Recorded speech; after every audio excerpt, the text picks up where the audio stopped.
حضرت سیدنا عمر فاروق رضی اللہ تعالیٰ عنہ نے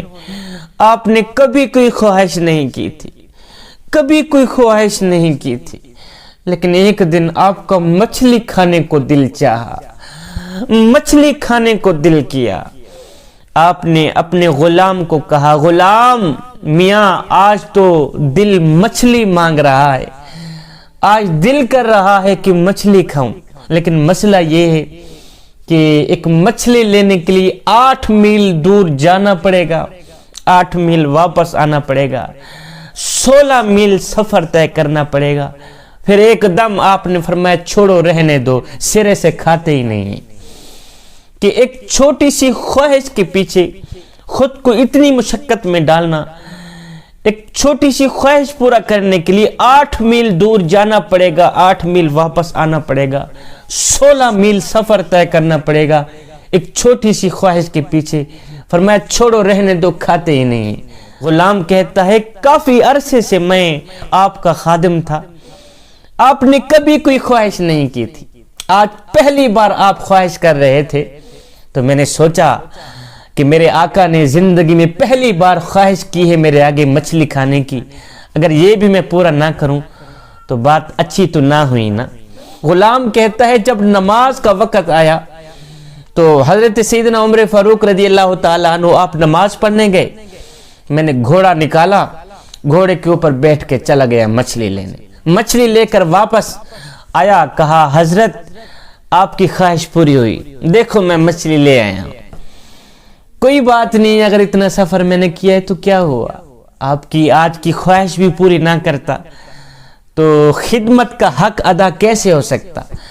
آج میرے آقا نے پہلی مرتبہ میرے آگے اپنی خواہش کا اظہار کیا ہے، حضرت مچھلی آ گئی ہے، آپ کی خواہش میں نے پوری کر دی ہے، تھوڑی دیر تک یہ تیار ہو جائے گی۔ یہ سن کر حضرت سیدنا عمر فاروق رضی اللہ تعالی عنہ کی آنکھیں چھم چھم برسنے لگی، آپ گھٹنوں کے بل بیٹھ کے فرمانے لگے، او میرے وفادار غلام، عمر کوئی بڑا آدمی نہیں ہے، عمر کوئی بڑا آدمی نہیں ہے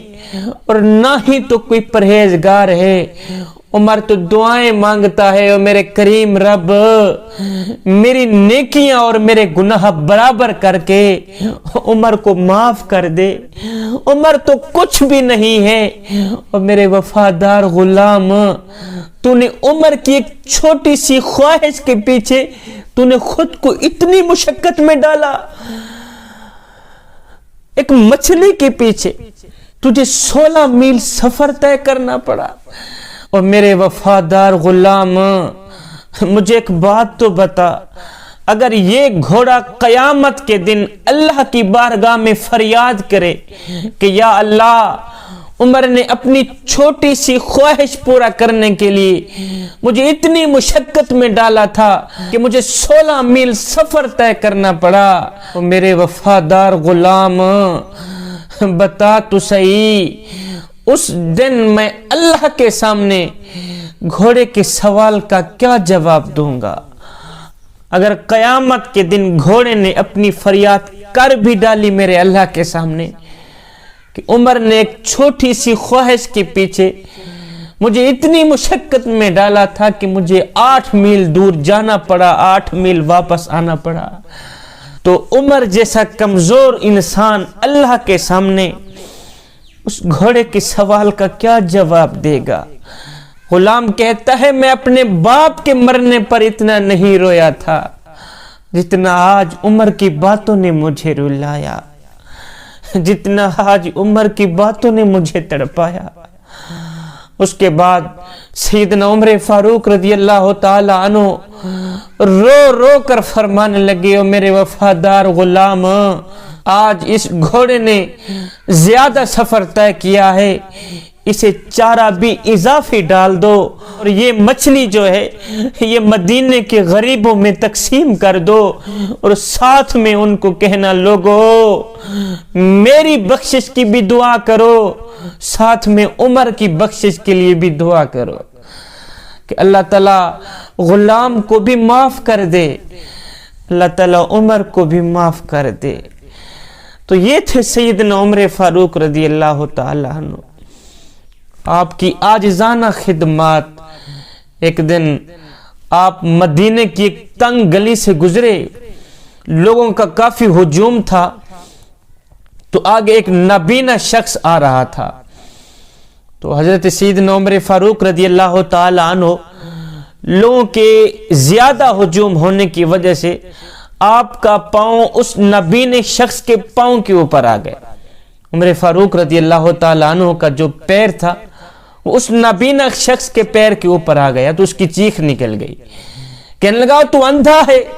دیکھ کے نہیں چل سکتا, میں تو اندھا ہوں, تو بھی اندھا ہو گیا ہے. وہ نادان نہیں جانتا تھا کہ جس کا پیر میرے پیر کے اوپر آیا ہے یہ کون ہے, یہ کون سی شخصیت. وہ ایک دم چلا اٹھا, اوے اندھا ہے تو, دیکھ نہیں سکتا.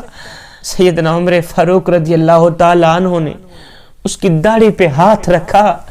رو کر فرمانے لگے, میاں